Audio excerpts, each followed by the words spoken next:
They say guilt makes us human. If that's true, I stopped being human 3 promotions ago. I work in a glass tower downtown, the kind of building that scrapes the clouds and charges rent for touching the sky.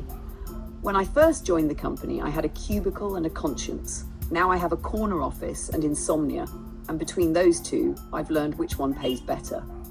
I used to believe in fairness. I remember sitting across from my first mentor, a good man with soft eyes who believed that honesty built trust. He was fired during restructuring. They called it realignment. I called it education, because that day I learned that honesty doesn't build trust, it builds targets. That same week, I got my first chance to lead a project. There was another candidate, Julia, brilliant, maybe better than me. We were equals on paper, but paper doesn't win, power does.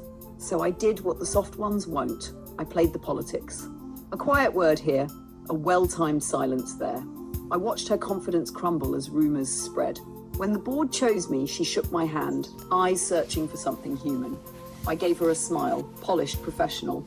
The smile of a man who just learned that guilt is optional. I told myself I'd make it up later. Later never comes. It gets buried under bonuses and congratulatory handshakes.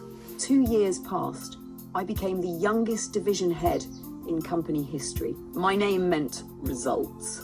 And results in this city are holy. But here's the part they don't tell you. The higher you climb, the more you pay in empathy. You don't notice the withdrawals at first. You start skipping funerals because the quarter closes soon. You start speaking in numbers instead of names. You start calling people resources. And one day you realize you can lay off 50 employees and still sleep before midnight. That's when you know the conversion is complete. Last year, an investor dinner changed everything. A deal was on the table worth millions but rotten underneath. A plant in Indonesia where safety costs were uncompetitive. They needed my signature. I hesitated for 5 seconds. Then I remembered Julia somewhere teaching workshops on ethical leadership. I signed. The stock soared. My name made headlines. The board toasted my courageous decision-making. Courage, that's what they call the absence of hesitation when morality knocks.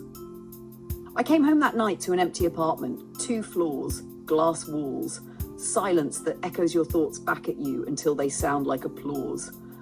I poured whiskey and stared at the city lights. 1,000 windows, each one containing someone who still believes doing the right thing makes a difference. I almost envied them. Then I remembered, envy is wasted energy. The next morning, my assistant handed me a newspaper, headline, "Factory Fire Claims 14 Workers. Same plant, same deal." I felt nothing, not coldness, just absence, as if the part of me that used to feel had been quietly downsized. At work, they said the right things, tragic, unforeseen, unacceptable. Behind closed doors, they said stabilize PR. I did. I made a call, released a statement, moved on. That's how power handles tragedy, with precision and distance. But that night, Julia called. It had been years. She'd seen the news. Her voice was steady, not angry, just curious. She asked if I ever think about what it costs to sit in that chair. I said no, the chair costs what it costs. She was quiet for a moment. Then she said, "You used to be better than this." I almost said, "Better doesn't win." Instead, I hung up, and yet for a brief second something cracked. Not guilt, not yet, just recognition. That I had crossed so many lines that the lines stopped mattering. Weeks later, the quarterly report broke records. The CEO hugged me in front of cameras. He said, "You saved the company." But what no one says aloud is that saving a company often means burning something else.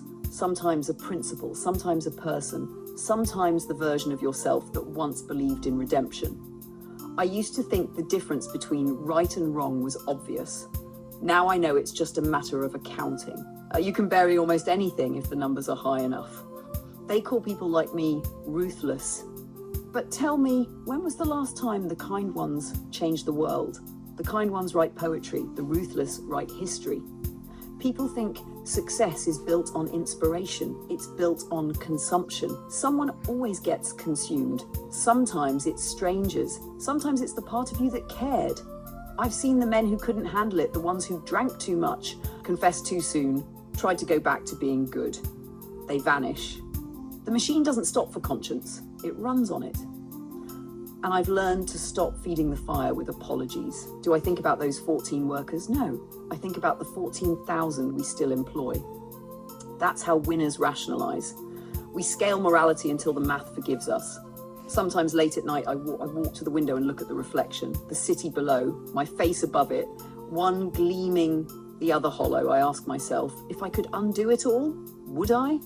Then the phone buzzes, a new deal, a new chance, a new mountain to climb. The question dissolves. The answer was always the same, no, because guilt doesn't build towers. Remorse doesn't move markets, only motion does. And motion is all I am now.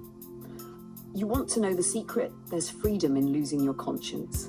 A cold, exhilarating freedom, like walking barefoot on ice and realizing the pain has turned to power.